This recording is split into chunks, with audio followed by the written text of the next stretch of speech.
Et nous prenons la direction du Sénégal à présent pour notre deuxième sujet dans ce débat de regard croisé.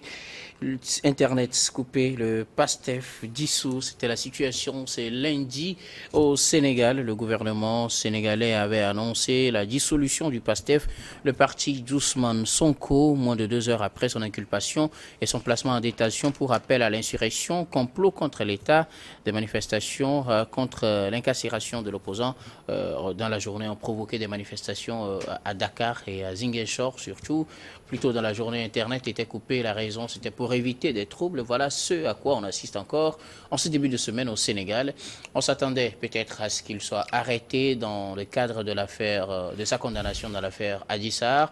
Mais c'est plutôt dans une affaire d'appel à l'insurrection, complot contre l'État, vol surtout. Ousmane Sonko a été arrêté, ce qui a suscité des manifestations et aussi coupures d'Internet. Je commence par vous, Germain Poli.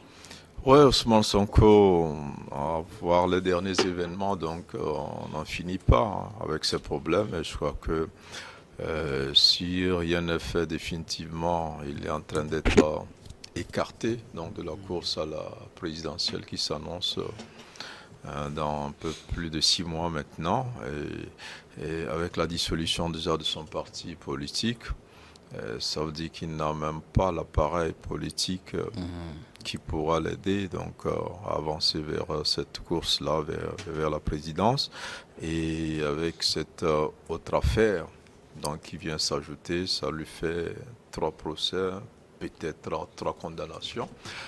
Déjà que les 2 premières condamnations le mettaient en difficulté. Et cette nouvelle affaire-là est beaucoup plus grave que les précédentes. Et je crois qu'aujourd'hui, la situation au Sénégal devient très compliquée avec la violence qui s'invite, on s'y attendait, et les autorités justement prennent des mesures aujourd'hui pour essayer de limiter les dégâts en coupant Internet. Aujourd'hui, dans tous les pays, quand les mouvements sociaux commencent, pour les limiter, le meilleur moyen qui sert à communiquer, à véhiculer certains messages, c'est Internet. Et le gouvernement estime qu'il y a trop de messages de haine, il y a trop d'appels à l'insurrection, donc il passe par ce créneau-là, il faut le limiter. Et le gouvernement l'assume. Donc on est en train d'assister à un autre bras de fer qui s'annonce, mais qui va être assez compliqué pour Ousmane Sonko parce qu'aujourd'hui, c'est face à l'État qu'il a affaire, ce n'est plus face à un individu, c'est l'État qui pense que de par ses propos, de par ses activités, il veut déstabiliser l'État, il veut soulever, et il appelle à l'insurrection, et donc ce sont des faits qui sont punis par la loi, ce sont des faits que le gouvernement qualifie comme tels. Maintenant, les avocats de Sonko estiment que c'est le harcèlement, donc il commence lui-même, estime être victime de trop de mensonges, de trop d'acharnement, et je pense que c'est pour ça qu'il vient de lancer une grève de la faim avec l'espoir de faire cesser tout cela. Alors, que dites-vous de cette nouvelle arrestation d'abord de Sonko, de la dissolution de son parti, le PASTEF, et aussi de la coupure d'Internet hier dans la journée, parce que, comme Germain le disait, c'était le moyen de communication privilégié de Sonko, c'était sur les réseaux sociaux qu'il avait appelé à rester mobilisé. D'autres éléments clés de son parti utilisent également les réseaux sociaux pour communiquer, ce qu'on qualifie d'appel à l'insurrection, de complot contre l'État. Au-delà de ça, il y a cette affaire avec le téléphone portable de la gendarme, donc qui occasionne une affaire de vol. Finalement, tout ça l'a mis ensemble. Sonko se retrouve, il a passé sa première nuit en prison. 3 procédures judiciaires finalement contre lui. 2 sont terminées, ou du moins on a connu des verdicts. C'est la 3e qui vient d'être engagée.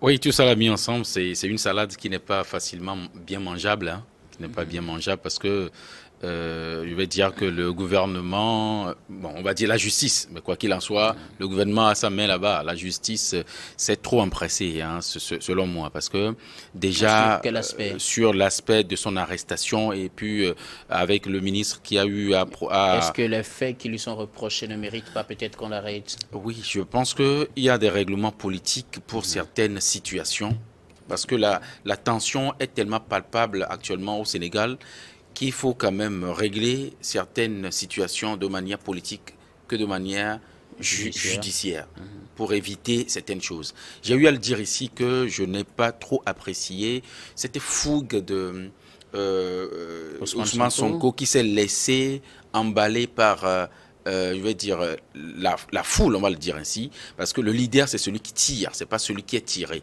Donc il s'est laissé un peu avec la mouvance qui est là, les gens qui l'adoutent, qui l'accompagnent. Mais je ne sais pas ce qui est stipulé dans leur charte de parti politique, peut-être pour savoir si la dissolution du PASTEF est raisonnée et raisonnable. Parce que courir comme cela et puis dissoudre le parti politique d'un leader, un maire bien sûr, c'est trop aller, c'est vite aller. Si on veut bien sûr le recaler au niveau de l'élection présidentielle, je pense que ce n'est pas de le caler pour bon, ça l'élection. c'est l'objectif en sourdine. Son parti, lui et donc les membres influents de son parti, Oui. appellent les gens à l'insurrection si on suit la logique du gouvernement sénégalais. Oui. Donc c'est pour cela qu'on dissout le parti, c'est pour cela qu'on l'emprisonne. Oui, l'objectif. Et donc ça n'a rien à voir avec les élections. Oui, c'est en sourdine. Nous le savons tous, hein, c'est en sourdine parce qu'il a un élément gênant. Il a un élément gênant actuellement à Macky Sall qui, bien sûr, a eu à dire qu'il ne se présenterait pas, mais il est gênant par rapport à son régime. Donc, couper Internet, ça, c'est dans le rôle régalien de l'État. Je ne peux pas condamner cela parce mais que Internet a été coupé dans des pays, on a sanctionné ces pays. Oui, oui, on attend de voir ce que je crois c'est Amnesty et puis les autres qui défendent un peu les droits de l'IDH, je pense si c'est pas IDH, les organismes qui défendent les droits de l'homme dans le monde entier puissent parler, parce que ici l'État a vu que en coupant Internet ça pourrait réduire certaines bavures. Et là, je ne pourrais pas les condamner ainsi. On pourrait quand même réduire, couper, c'est trop aller. On peut quand même réduire le début, peut-être le début de l'usage de l'Internet, ou bien restreindre à un endroit donné. Ce qui veut dire qu'il y a toujours des gens qui l'auront et on ne sait jamais. Oui. On peut quand même restreindre cela. Moi, couper totalement, c'est pas trop, c'est pas bien. C'est aller trop. Et pourquoi Bon, il y aura peut-être d'autres personnes qui auront besoin de cela de manière urgente. Il y a des transactions qui se font avec Internet. Il y a même dans des hôpitaux, dans des endroits où on a besoin d'Internet pour faire certaines choses. Généralement, quand on coupe Internet, il y a certains services qui ont toujours Internet pour quand c'est un besoin urgent. Oui, c'est pas couper, c'est limité. Surtout sur le mobile. Sur le mobile. Ceux qui en ont besoin pour un travail urgent, ils en ont toujours. Oui, c'est pourquoi je dis, je n'ai pas condamné la coupure. Mais il pourrait quand même trouver un autre moyen de le faire. Ils l'ont fait, c'est dans le rôle régalien de l'État, c'est pour éviter certaines choses. Maintenant, notre ami Ousmane Sonko qui passe son séjour voilà, en prison, je l'avais dit, hein, on peut quand même pas souhaiter la prison même à son pire ennemi. Il s'est trop laissé emballer. Je pense très bien que les Sénégalais ne m'en voudront pas, parce qu'il faut dire les choses telles qu'elles sont. Quand on devient un leader, il y a un style de vie, un code de vie qu'on se donne. Parlant du vol de téléphone, quand tu as une personnalité publique, tu n'as plus assez de vie privée. Et on peut te filmer partout. On peut te filmer partout, sans même te demander ton avis, même si... C'est la question que je posais à quelqu'un hier. Oui. Est-ce que vous, Donatien, en tant qu'homme politique, vous auriez aimé qu'un individu en treillis, quand vous connaissez le contexte dans lequel le Sénégal se situe actuellement avec l'affaire Sonko, qu'un individu en treillis de l'autre côté de la route, devant votre maison, vous filme et puis vous allez dire que vous êtes un homme politique? Non, je n'accepterai pas, mais je n'irai pas jusqu'à vouloir arracher son téléphone portable et l'emporter avec moi pour qu'on puisse m'accuser. Donc, selon le message que Sonko a posté sur son Twitter avant qu'il ne soit arrêté, il expliquait qu'il a arraché le téléphone et a demandé à la dame d'effacer les images, ce qu'elle n'a pas vu faire. Et c'est ça qui a débouché sur maintenant cette arrestation, ce qu'on qualifie de vol. Ça dépend aussi. Ce qu'il y a, c'est qu'Ousmane Sonko sait très bien qu'il est dans le collimateur de la justice ou bien dans le collimateur du pouvoir. Donc il y a des pas qu'il doit poser. Pourquoi ne pas simplement laisser cette policière ou bien gendarme filmer et partir? Et au cas où on utilisera maintenant cette image à des fins sordides, là, tu pourrais quand même porter l'affaire devant les tribunaux ou bien devant qui de droit. Mais en vouloir jusqu'à retirer l'appareil, tu sais très bien qu'on est contre toi, on va le dire ainsi. Tu sais très bien qu'on est contre toi, il faut quand même savoir quel pas poser. Mais je vois que le Sénégal est en train d'aller sur un terrain où la démocratie tant appréciée sur ce, disons, dans ce pays est en train de s'éteindre. Mais que ceux qui sont actuellement là, les braises de la démocratie qui sont toujours là, s'il vous plaît, soufflez là-dessus pour que ça revienne. Sinon, le Sénégal est en train de ternir son image en termes de démocratie. Ok, ça c'est votre point de vue par rapport à cette situation. Je viens à vous, Prosper Agboklou. Le PASTEF est dissous, Internet était coupé dans la journée de ce lundi au Sénégal. Même date pour la dissolution dans la soirée du parti d'Ousmane Sonko. Raison essentielle avancée, c'est les messages subversifs qu'il lance à la population, de même que certains de ses proches. Le gouvernement a décidé, a jugé bon de dissoudre finalement le parti. Oui, bon, moi, la toute première question à laquelle je reviens, je la réitère. La démocratie telle qu'elle est dite, écrite, pensée, instaurée, est-ce que ça vraiment existe? Parce qu'on nous dit la démocratie, c'est le pouvoir du peuple par le peuple. Mais les décisions sont-elles prises par le peuple? C'est là où moi je dis il y a de l'amalgame, de la tromperie. C'est un coup monté pour faire croire l'Afrique que pour exister, il faut le faire de cette manière. Et moi je dis quelque part qu'on est encore face à la vérité. On me dit le Sénégal est un pays démocratique depuis 1980. Le Paul Sédar Senghor qui, entre-temps, est passé un peu à la dictature en emprisonnant son premier ministre à l'époque, est revenu rendre le pouvoir en 1980 à Abdou Diouf. Abdou Diouf l'a exercé pendant 20 ans, je crois également. Il a passé la main démocratiquement à Abdoulaye Wade, qui a été consigné au pouvoir, et après c'est comme on appelle le Macky Sall qui est là aujourd'hui.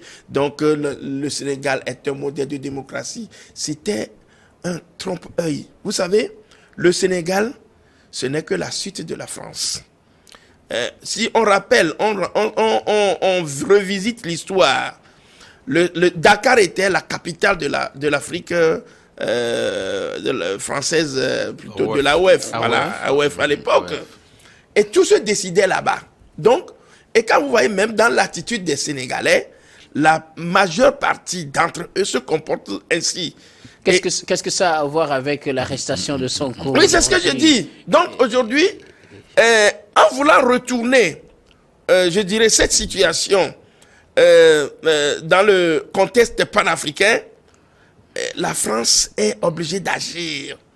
Et ça, je crois quand même que nous ne devons pas perdre de vue la situation de l'Afrique par rapport à la France, par rapport à sa conception de la politique par rapport à l'Afrique.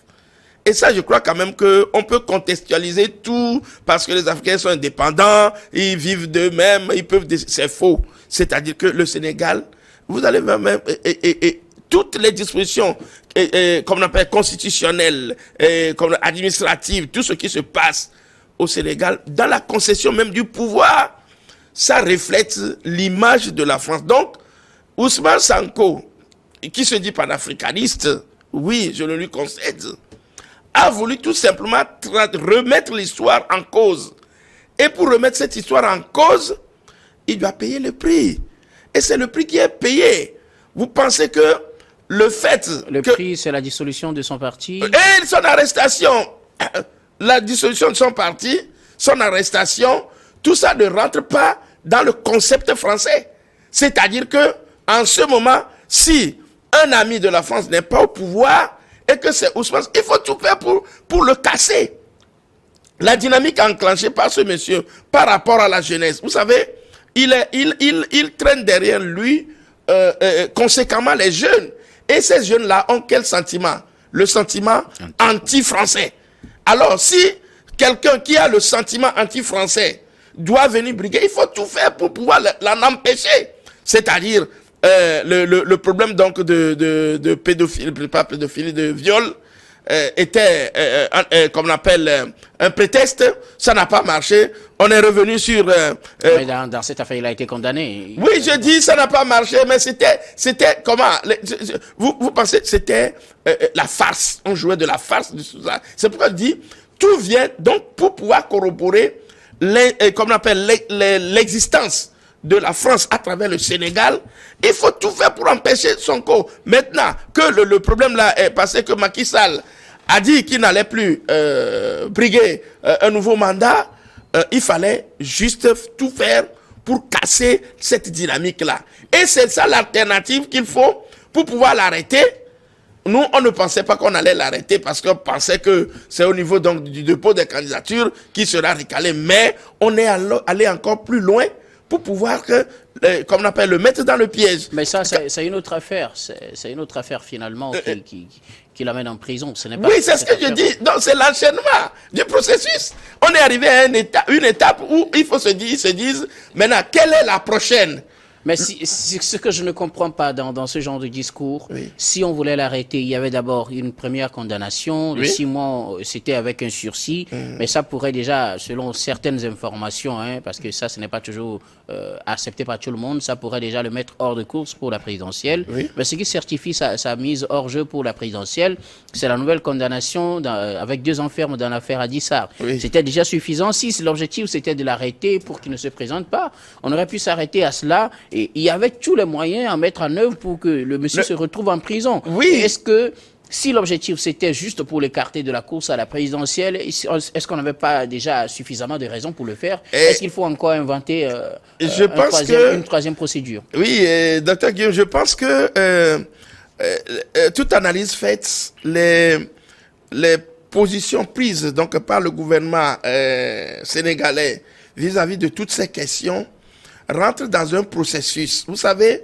le comble, c'est, on a peur de cette jeunesse-là qu'il traîne devant lui, derrière lui plutôt. Et le motif pour pouvoir l'arrêter, je crois quand même tout ce que nous avons, vous venez de citer tout de suite, rentre un peu tout dans un flou cascaïen qu'on a créé pour pouvoir le faire. Maintenant, on a parlé de vol. Viol, on n'a pas vu violer. C'était des allégations.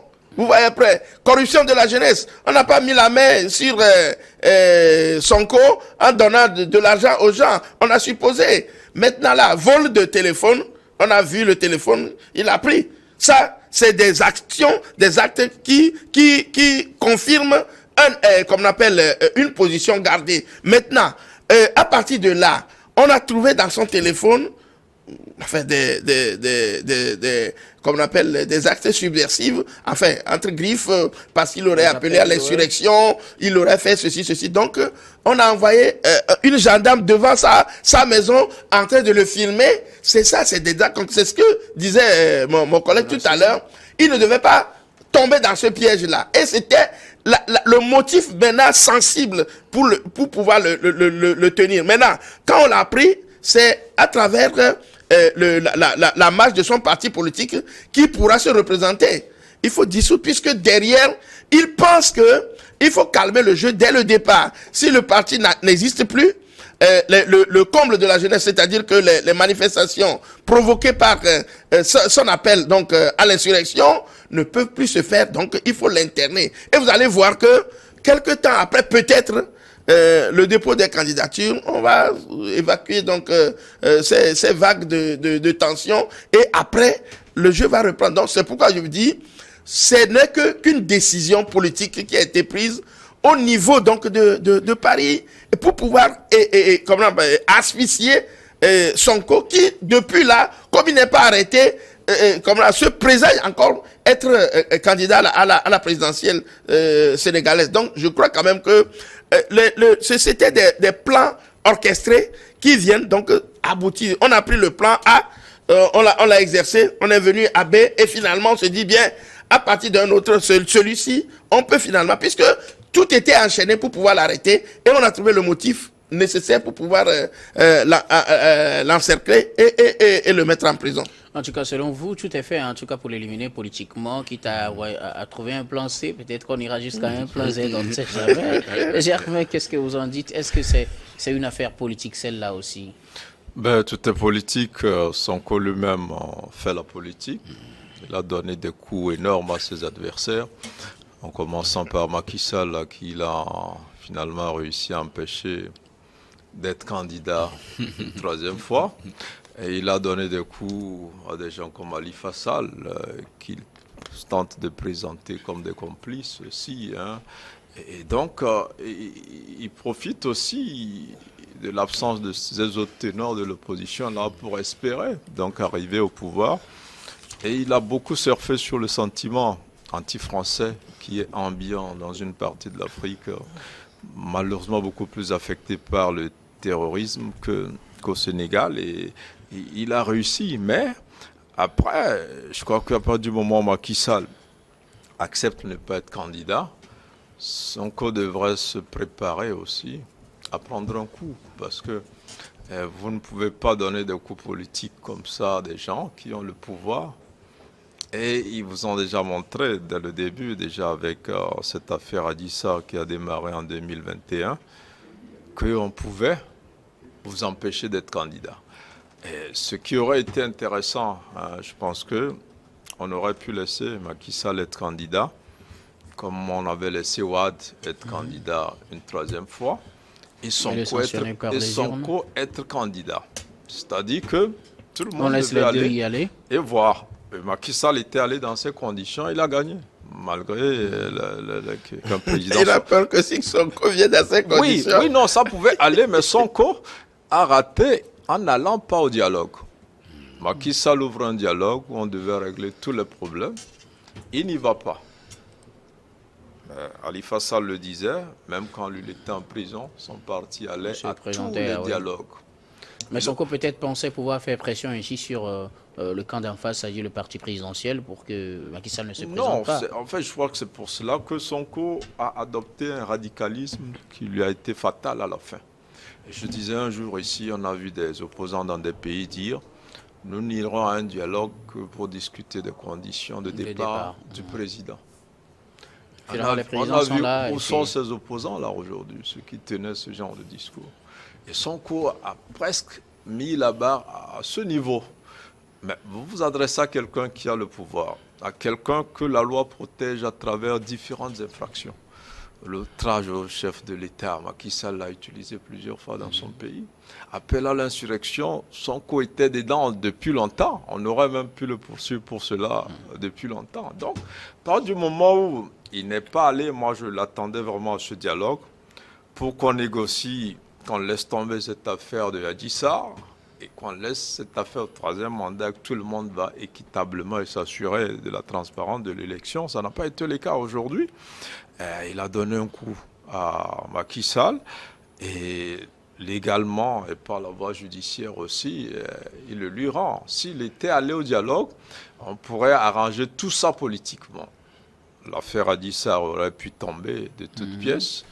Et on laisse la justice de côté et le candidat Ousmane Sonko y va. Et aujourd'hui, on arrive dans une situation où moi je pense que Sonko aussi devrait faire comme Macky Sall.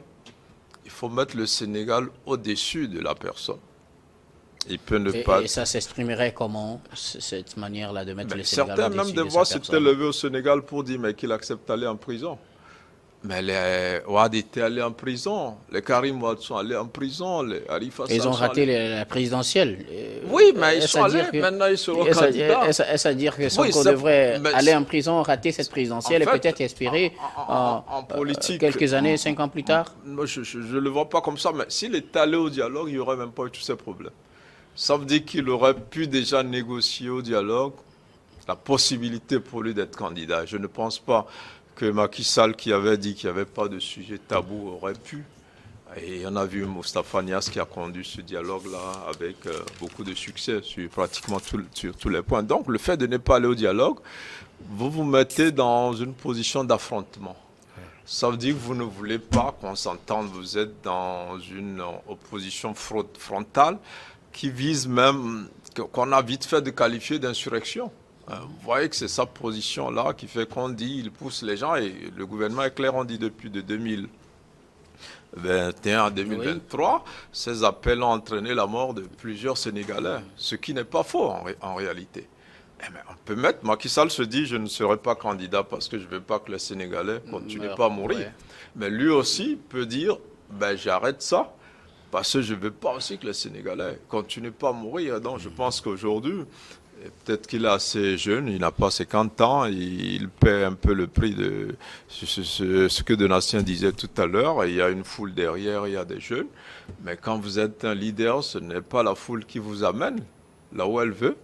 Mais c'est vous qui conduisez la foule vers où vous allez. Aujourd'hui, à partir du moment où Macky Sall n'est plus candidat, tout ce qu'il a fait tombe à l'eau, parce qu'il a bâti sa popularité sur ce combat-là pour empêcher cette candidature. Maintenant, c'est acquis, Macky Sall n'est plus candidat, et lui, il va faire face donc à la justice, avec malheureusement l'impossibilité de négocier qu'on arrête tout ça politiquement. Parce que s'il était allé à ce dialogue, tout ce qu'on présente comme harcèlement, qui peut être vrai ou faux, on aurait pu arrêter tout ça et qu'il aille aux élections. Mais malheureusement, je pense que sa jeunesse, sa fougue et peut-être ceux qui l'entourent, le conseil, ne l'ont pas aidé.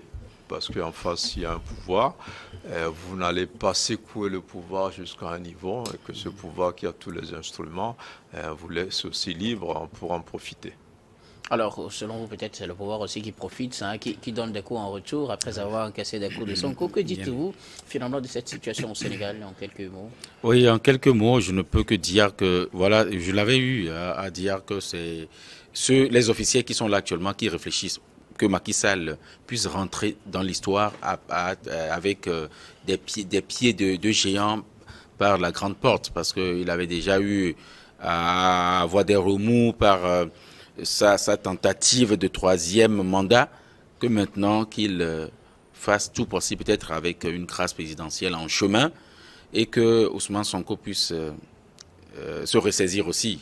Et que ceux qui sont derrière lui, Germain a eu à le dire, c'est souvent ceux qui sont autour de vous, qui vous conseillent, qui vous disent allez-y, vous avez la foule derrière vous, vous avez le soutien, oubliant que quand vous allez tomber, vous serez le seul là-bas à croupir dans les géoles. Donc que le Sénégal revienne sur la voie de la démocratie d'antan. Il ne faut pas user des arsenaux juridiques qui sont à la disposition de l'État pour marcher sur un concurrent ou un adversaire, mais aussi que cet adversaire sache qu'il a en face un pouvoir. Et quand on est en face d'un pouvoir, c'est votre main qui est dans la bouche du chien. Qu'est-ce qu'il faut faire?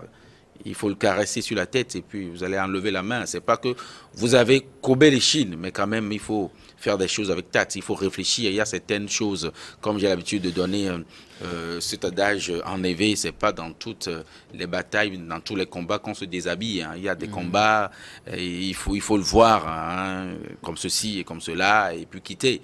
Et Ousmane Sonko aurait pu laisser cette gendarme le filmer sans souci et partir aujourd'hui. Et si cela servait peut-être à lui faire un autre coup, on ne sait jamais. Oui, et c'est là-bas maintenant, qu'on dira que... C'est pas que le vol, là, il y a plus de 5 ou 6 infractions qui lui sont collées. Moi, je parle de la vraiment insignifiant. Mais c'est l'élément déclencheur de cette arrestation. Mais le régime gagne à travers le coup que Ousmane Sonko est en train de recevoir avec son parti qui est dissous. Et là, franchement, ça sent un peu le roussi dans ce pays. On ne les encourage pas à continuer parce que le Sénégalais, c'est pas comme certains citoyens dans d'autres pays qui se taisent un tout petit peu. Ça va encore avoir des remue-ménages. On ne le souhaite pas cela. c'est pas de gaieté de cœur que nous apprenons cette dissolution avec cette arrestation et tout ce qu'il y a comme chef d'accusation collé à Ousmane Sonko. En tout cas, sur ce mot, nous allons marquer la pause pour le journal, puis on revient pour la suite de cette émission après le journal.